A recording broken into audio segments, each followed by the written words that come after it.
you see how easy that was to do that? You know, we're not able to do that. Look at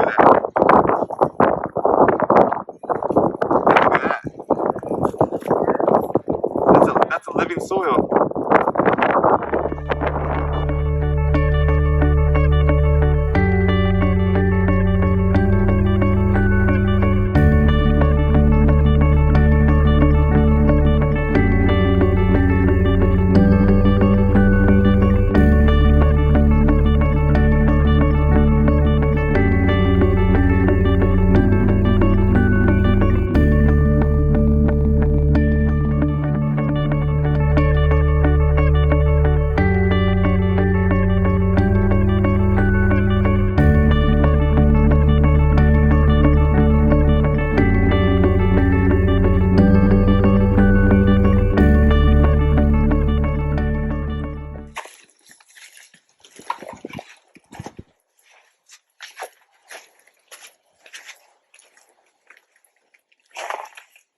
And this hoop house is covered with plastic and shade, so it allows us to grow year round.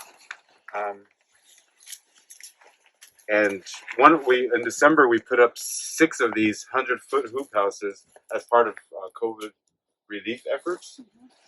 And we're also marketing to La Posada as a 4-star Michelin restaurant in Winslow. So they're buying $6 a pound for whatever we can grow. They're also wanting to buy all the squash blossoms that we have. Wow. So that's good. So the co-op potentially has, you know, a market there. We've been farming to school, farming to fork for, you know, so with the Star School, we've been working with the Star School. So Felicia's my other half. She's the school gardener there now. Well, lettuce. You can give them a haircut, and you can munch on them. But when you take off the head, it gives the energy to the bulb, so it allows the bulb to grow. So, you know, we can cut those and put them as part of our stir fry, or eat them with our lettuce.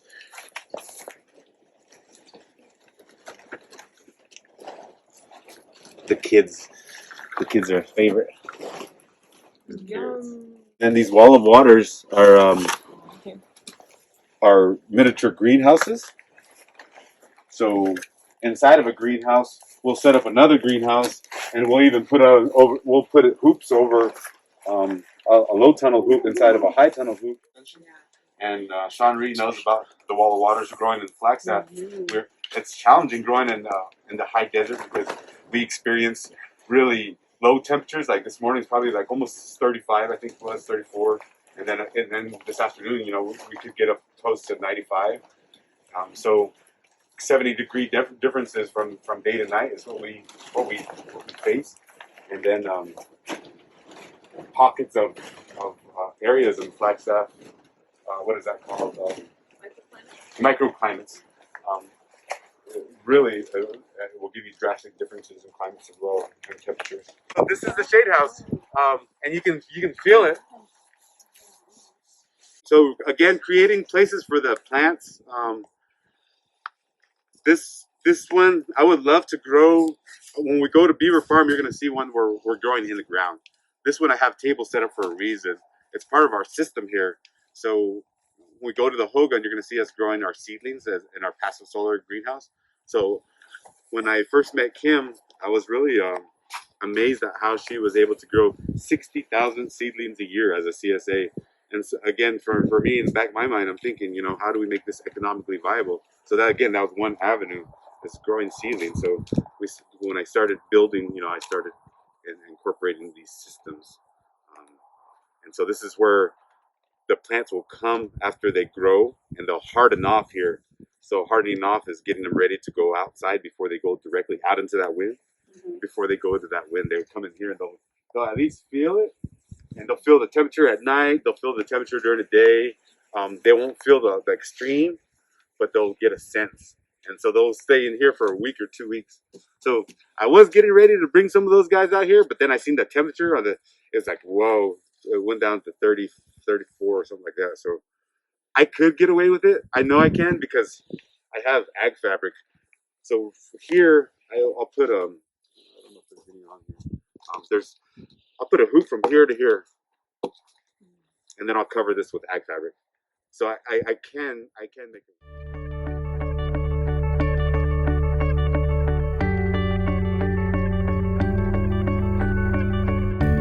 Right now is building our raised beds all the way around our dome.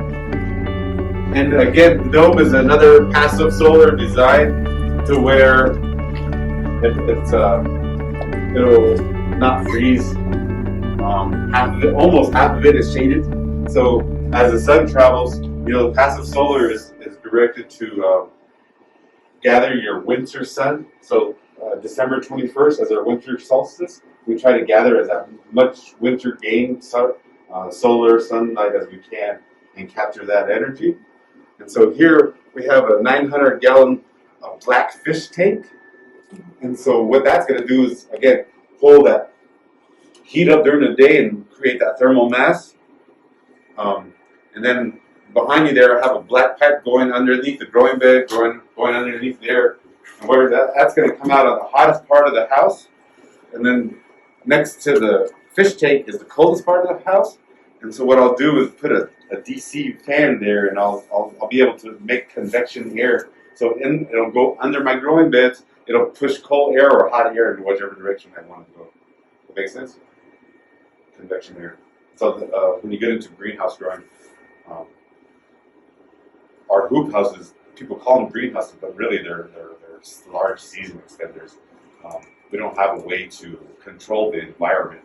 In greenhouses, so if you visit NAU greenhouses, they can turn on their air conditioner or they can turn on their heater. And so you have a controlled environment to where you're able to control.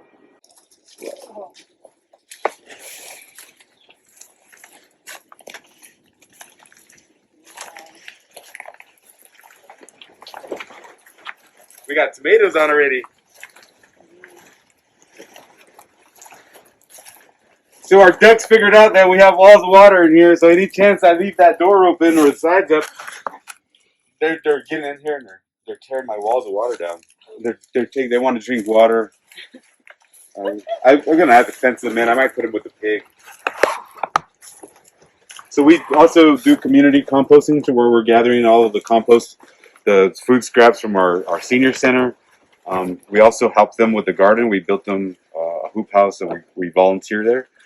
So we pick up all the food scraps. We used to do it with the schools pre-COVID, but that kind of stopped. So all the food scraps, they go to the pig, and then the pig manure goes back into the compost, and so it's part of that system. And the same with the sheep. Sometimes they'll eat some of that stuff too. We have chilies on that side and tomatoes down the middle. So as the chilies grow up, again, they'll create a canopy. They'll grow all the way to the ceiling, depending if you have determinate or indeterminate tomatoes. Obviously, we'll need to set up a trellis. That is a roll-up side on the side of what helps ventilate. I can roll that down really quick if you guys want. Clay loam. Yeah. When we have clay and you water, the water doesn't have nowhere to go.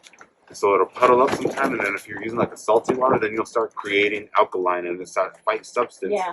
And then it doesn't want to grow anything like that. It's really hard. Yeah, so on your pH scale, you have acid on 0, and then you have alkaline at 14. And so acid being the pine needles and our clay alkaline soils, I think it helps bring it to balance. So some people will say don't use it because it has too much acid. Don't use citrus because it has too much acid. But for us, we have a lot of alkaline. Clay. So it kind of neutralizes it. Okay. Makes sense. So now that we're in an area where we're able to grow food and we figured out a lot of these things, then the next step is post-harvest. And what do you do with the produce, after you're able to harvest? And this one's kind of hit and miss. I had a plastic that blew off, so a lot of the plants died on us. You'll see some other tools that we have out at the farm that we're just growing a lot, and you'll see some of our plans going forward. So post-harvest, we're building this station out here, this house right here, the post-harvest station. And what it consists of is a walk-in cooler. So it'll have a window cooler that's controlled by a cool bot. It's a little a little robot or something that helps control the temperature. So it'll keep the temperature at 40 degrees if that's what we want to keep our lettuce at. So as we're producing, again, I've been going way out to Harvey's house and bringing in totes of lettuce, but I have to move that lettuce right away, or I have to keep it in a cold place, because you know how lettuce is, it'll start wilting and it'll start going kind of. So our post-harvest station is meant to give our lettuces, our greens, that longevity, and it just gives us an area to safely process our food and then put it in a cold storage right away.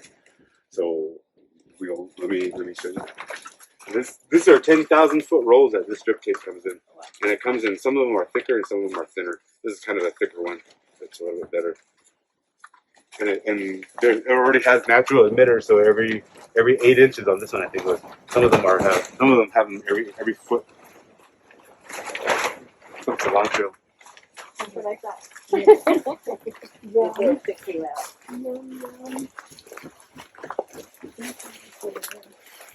Our greens bubbler. Oh, cool. So our greens bubbler. This is a jacuzzi pump. As we harvest those greens, we'll throw it into the bubbler, agitate any aphids or any soil that might be on there. And then from our bubbler, we're building an industrial salad spinner using a washing machine. So the greens will go from the salad spinner onto a drying rack. And then I have a couple fans that go up above the top here and that blow and cool off and then they'll go back into the totes. And on this side is my walk-in cooler. So they'll go directly into the walk-in cooler. We're insulating that. And then let's see if I have. That's a big cooler. Then these ones are the Navajo striped cantaloupe. Ooh. Where'd you get those? Those are all heirloom. Those are all families, through families. But you guys are welcome to take some. So this table, this is what this is set up.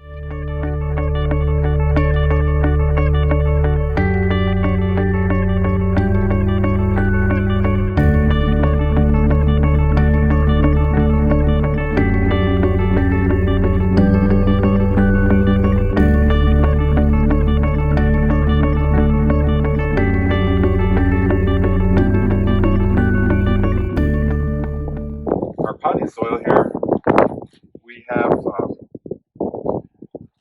We source our local cinder sand, so we have a lot of volcanoes in our area.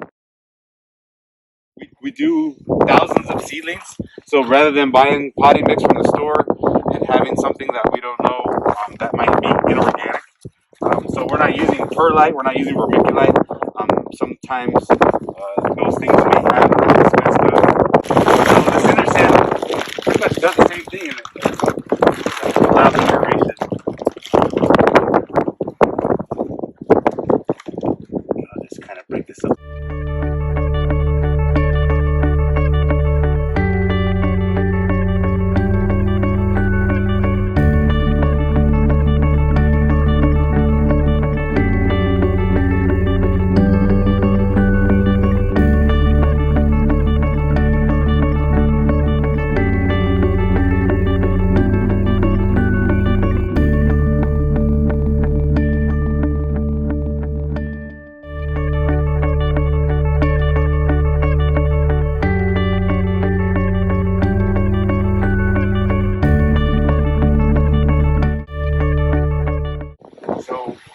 For you guys, I thought it would be a good idea if you wanted to just plant some seeds to take home. You can use these smaller containers, and it's still enough to plant 25 seeds probably. Wow. You know what?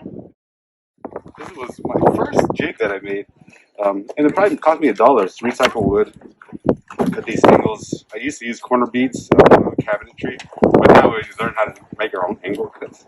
So we do that, and this goes like this on top of these. These are 1020 flats. They're common flats that are made for growers. So you can find them at greenhouse growing supplies or places like that. See all those lines? Mm-hmm. So this is probably like 10 lines. That one there is a 1020. That makes 22 lines or something. Plant is where you have your true leaves. So you'll have one set of leaves that comes out, and then you'll have a second set of leaves that comes out. Those are your true leaves. That's when you know when it's time to transplant.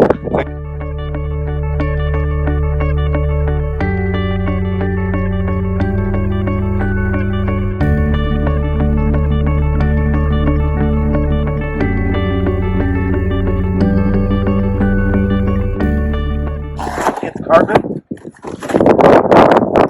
It deteriorates. Wayne dug this down about a shovel depth.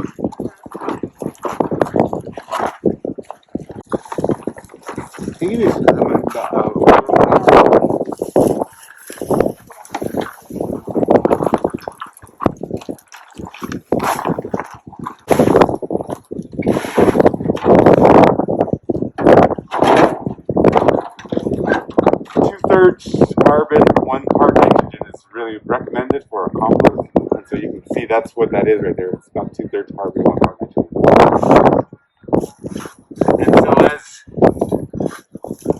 And then we get this next section. And so what Wayne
again, the water line comes down here. This is a 2-inch line.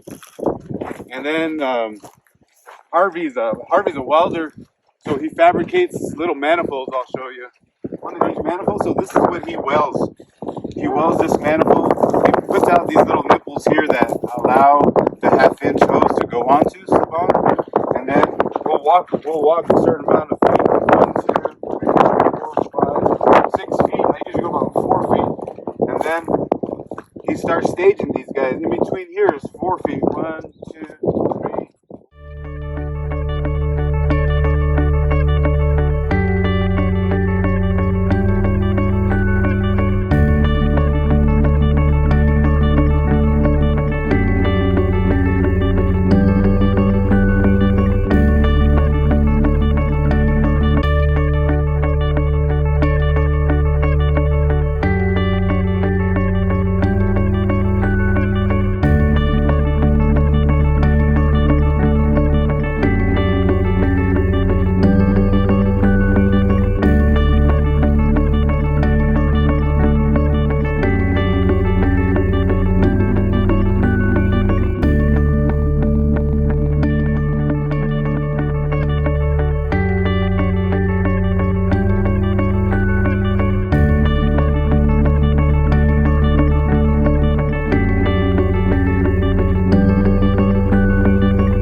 so it's not going so fast.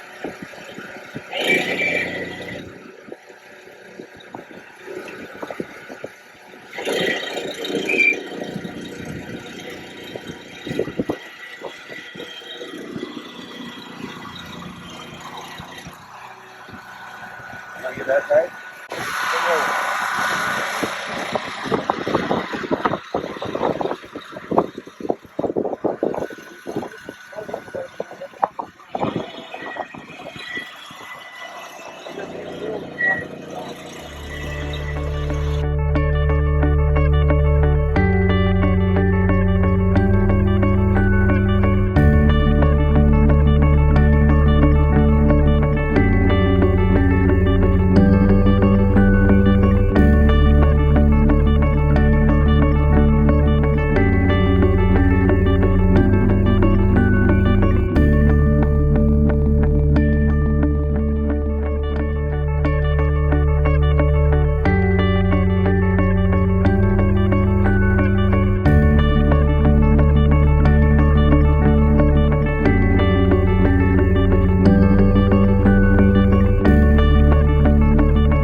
Here we have top soy.